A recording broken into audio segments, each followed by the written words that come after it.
I've been shooting Blackmagic for 10 years, and in today's video, I'm going to put the best free cinema cameras they have on sale through the test to find out which one is truly the best. And it's not the one that Blackmagic think it is. This is a video I've been wanting to create for a very long time, pretty much ever since I started YouTube. Not only because I want to just see what your comments are below about the footage and see which one you think wins, but I personally want to know the result of this, as I shoot Blackmagic for most of my client work. Whenever I don't have budgets, hire like a Venice or an Arri. I pretty much owned all Blackmagic cinema cameras from the very first Blackmagic production camera. Can't remember what they were called, like the square box with a metal rim. I absolutely hated that, by the way. It's up there with one of the worst cameras ever made. But I still bought it because I liked Blackmagic's vision, I liked the direction, I liked what they was trying to do at the time. It was almost the way Red come along and kind of changed the landscape of cinema cameras. Blackmagic kind of pushed that even further. And I think the cameras that Blackmagic manufacture today make are so many leaps ahead of that, and they have actually kind of achieved what they set out to do, what is pretty impressive in such a competitive market with the likes of Sony and Canon and Lumix and Panasonic. So you've got to give Blackmagic props where it's due, from being an outsider to coming into the video camera game and now being one of the biggest major players out there. The reason I'm choosing to make this video right now is because currently I have an Ursa Mini 12K on hire for the whole week with no shoot set for the weekend. So I use the weekend to get some footage in, shoot all the cameras side by side. This is not the first time I've used the Ursa 12K. I did use it one time prior to this in like a multi-camera setup with other Ursas and other pockets. And to me, I thought the image on the screen looked really cinematic but really noisy. And then when I got back to my computer, I found that it was not actually that noisy, so I don't actually know what was going on. That's why I'm making this video, because today we're going to find out if it is actually noisier, or if it's cleaner, or if it is even more cinematic like my eyes thought it was when I was staring at the monitor. Anyone who's watched the channel before will know that I normally shoot all my YouTube stuff on a Lumix S5 Mark II. That's currently doing a 4-day long time lapse of a virtual production build that I'll put some footage on screen now. So I can't use that camera to film my YouTube videos, so I'm actually filming on one of the Blackmagic cameras right now. Let's see below if anyone can guess, without cheating, what Blackmagic camera I'm filming on right now, and at the end of the video I'll let you guys know to see if you got it right. Let's get into the setup. At the time of recording this video, Blackmagic have just recently released the OLPF filter for the Ursa 12K. Now, I don't have that in this camera I have on hire, but from what I've read online and seen, the OLPF filter really helps the 12K and actually got the camera Netflix approval, so must make some kind of difference. So I thought I would just mention that this is not the 12K with the OLPF filter installed. Regarding the 4.6K Ursa is the G2, so it's the one with the slightly improved sensor. Regarding the pocket cameras, we have got the 6K Pro, what is the most expensive pocket camera. I definitely think the 6K sensor is better than the 4K sensors what come in the pockets, as it's just a little cleaner, less noisy, and it's a larger sensor in general. When it comes to lens choice for this test, stuff got a little bit tricky. These cameras cannot have the same mounts. The Pocket 6K Pro has an EF mount that is not interchangeable. The Ursa G2 that I own, I do have both the EF mount and the PL mount that can be interchanged, and the 12K I have on hire comes with the PL mount installed. So to keep things as fair as possible, I wanted to use the same lens across all cameras. Fortunately for us, I have a kit of DZO film lenses that have an interchangeable EF and PL mount. So I'm going to use the Pictar Zoom from DZO, the 20 to 55, and I'm going to swap between the PL mount and the EF mount on the back of the lens, so it keeps the lens the same across all cameras on all the tests, to keep things as fair as possible. Anyone who's watched these test videos I do before will know that I white balance to a white card in the camera and let the camera pick its own white balance. I also try and film as uncompressed as possible, and I will also be shooting B-roll across the board here. When it comes to reviewing the footage, I'll be using DaVinci Resolve and a colour space transform and applying no grades, just letting the software transform the B-roll into a Rec 709 and just place them side by side. So let's not waste any more time, let's get it. Test number 1, sharpness. As you can see, I shot all 3 cameras at a lens test chart. They're all labelled at the bottom for which camera is which, and as we're here, they all look pretty similar. One thing to note is I did expose using false colour. I had green across all the test charts, but the Pocket 6K does seem to be a little darker. Not sure why that is. Cropping into 200%, let's start comparing. For me, I don't know how this looks on YouTube, but for me the 12K is the sharpest here. The noise in the 6K's image from being slightly darker is kind of affecting it, but if you just look past the brightness difference, I do think the 6K looks just behind it. Here at 400%, again, I think the 12K definitely the sharpest, followed by the 6K, then the 4.6K, and last. I guess this is exactly what you'd expect. It kind of steps with the resolution. Let's crop into 800 just to make sure. And let me know below what you guys think, but for me here, it's definitely the 12K the sharpest, then the 6K, then the 4.6K. Test number 2 is colours. I just wanted to compare colours side by side. Now this is one of the biggest surprises for me out of all the tests when I've been through them, as I thought these would be really similar, but if anything, they almost look like different camera manufacturers. You've got like a greeny yellow tint in the 4.6K. The 12K has really kind of got richer, more saturated colours. If you look at like the blue chip and the yellow chip, you can really see that the 12K is definitely pushing them a bit further. Let's look at some vector scopes. It's probably good to mention here that I white balanced all these cameras to the same white card facing the key light, what's to the left of the camera. But if you look, they are definitely all have different white points. They're all pushing different colours more than others. As mentioned, if you look at the yellow chips on the 12K, that's really out there. If you look at all the individual points on the vector scope, the red, green, yellow, they're all kind of, every single camera is landing in a slightly different place to the other. I guess this is a surprise to me because I shoot these cameras side by side all the time and think they match really well. But now I'm shooting colour charts side by side. Guess that's not the case. So it just goes to show it's probably best to compare colours in the next test, what is like skin tones under artificial lighting. So let's jump into that one. This is where things are starting to get interesting. As you can see from before, the pocket again, even though I matched the false colour to green hitting my face from the key light, you can definitely see it's exposed slightly darker. Comparing these, again, this is opinion based. If I had to pick one, I think I would go for the 12K here. It's like the realism it's quite a noisy looking camera in a way, but it's also got really kind of sharp detail, but not like digitally sharp. It still has a filmicness to it. For this test, I shot the window just to see how the dynamic range differs between the cameras. And it's good to note that if you remember from the beginning, I had to swap the lens mount on the lens. So there was a chance that the daylight could have slightly changed for the 6K, as I had to have a little 2-minute break to swap the lens mount over. But from what I can see, not sure again how this translates up to YouTube, but the 12K has a slightly better dynamic range.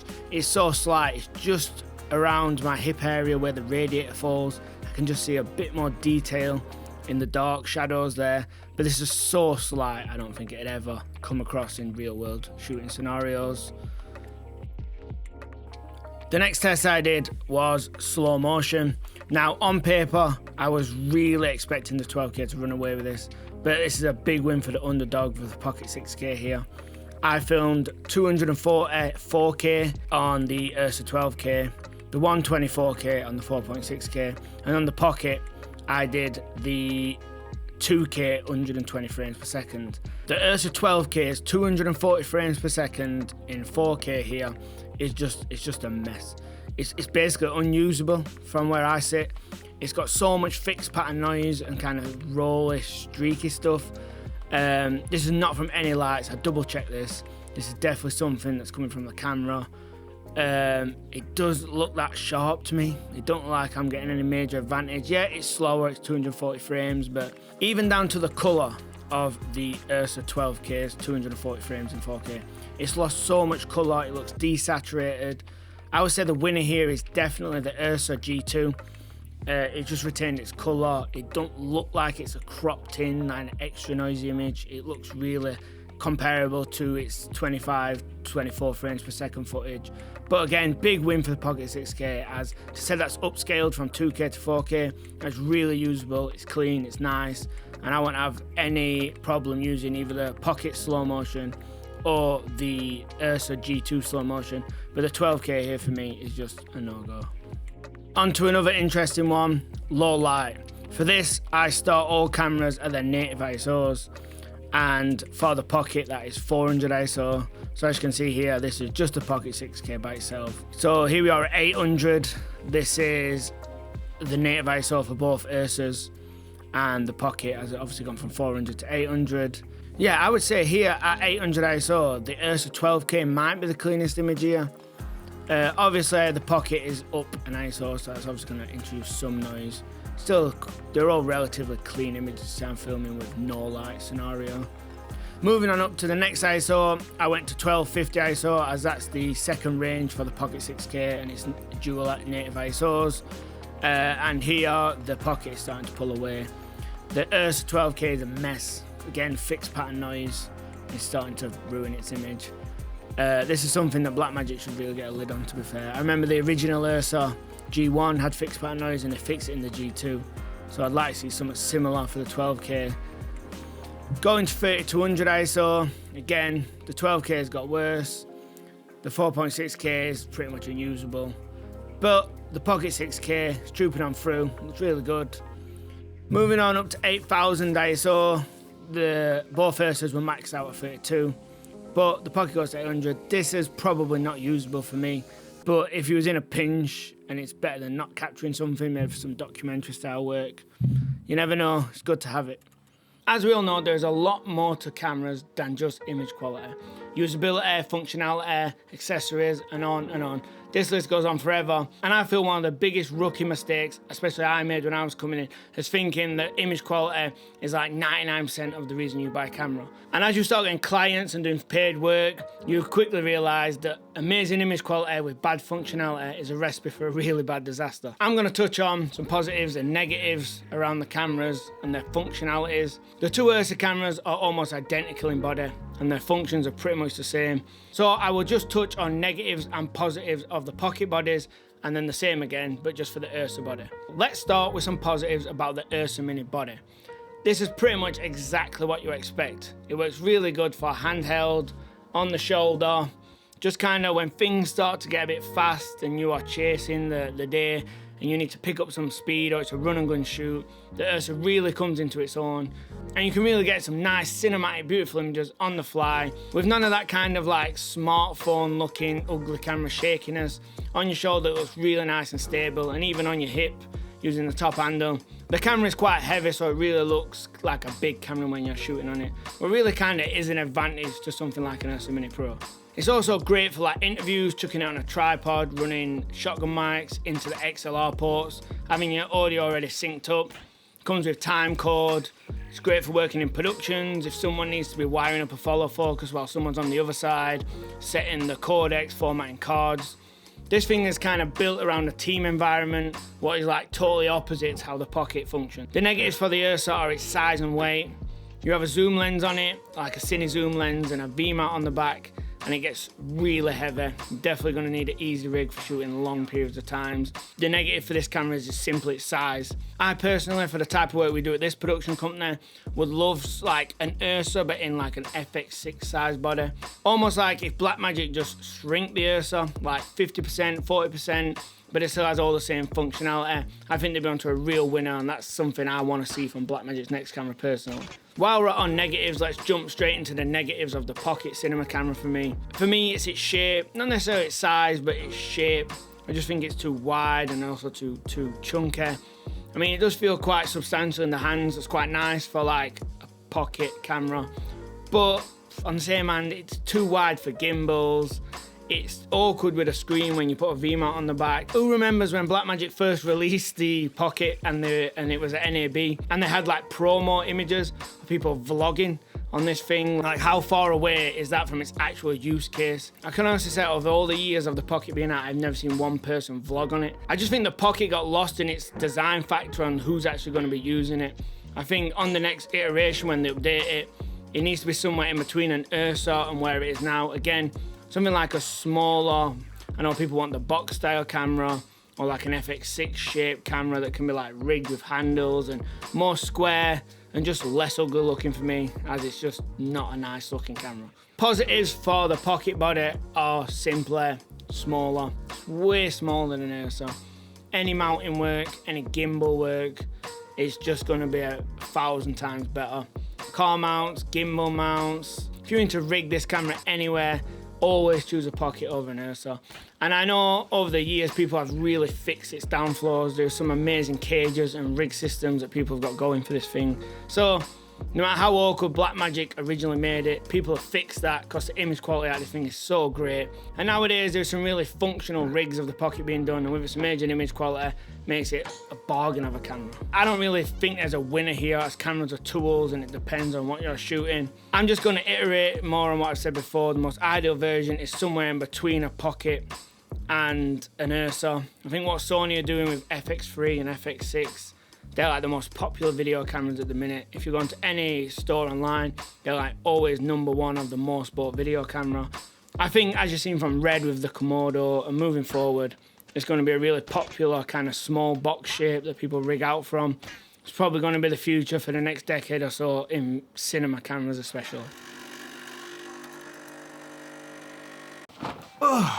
So, it's been a few days now. I've had time to reflect and think about using these cameras a bit more and review the shots that I took. I'm also back on the Lumix now, because that's back from the time lapse that I mentioned in the intro to this video. Did you guys guess which one of the Blackmagics I was using for this YouTube video? If you guessed it was the 12K Ursa in 12K uncompressed, you was absolutely wrong, as it was the 6K in Q5, the lowest it could be, because this is just a YouTube video and that would be mental.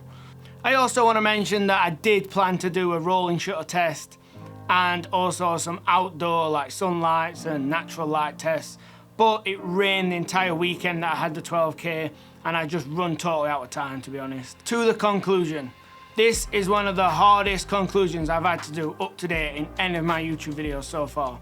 These cameras are so different, yet built for the same purpose, if that makes any sense. This is not as easy as me just picking the best camera and recommending that to everyone to always go and buy. But if you hang on a sec, I do pick a winner. I just want to explain how I got to this thought. If you have the perfect lighting scenario, time to review your shot, like DIT on set, or you're reviewing on a laptop, you've got time to reshoot day after day after day, then the 12K simply produces the best image for me. It is just the sharpest. I love the colours from it.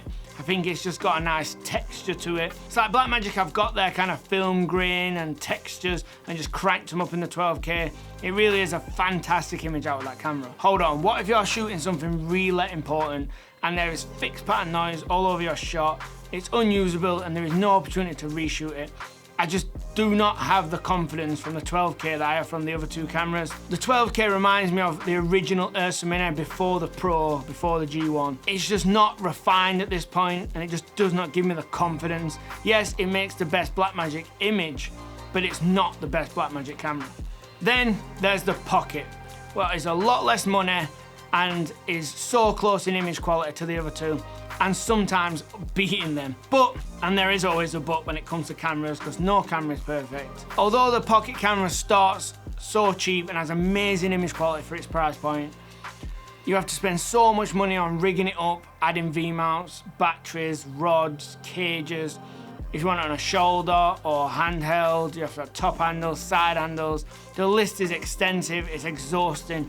And for me, the Pocket is just too weirdly shaped for it to win this competition. Yes, if this was kind of a price versus image quality video, then I probably would pick the 6K.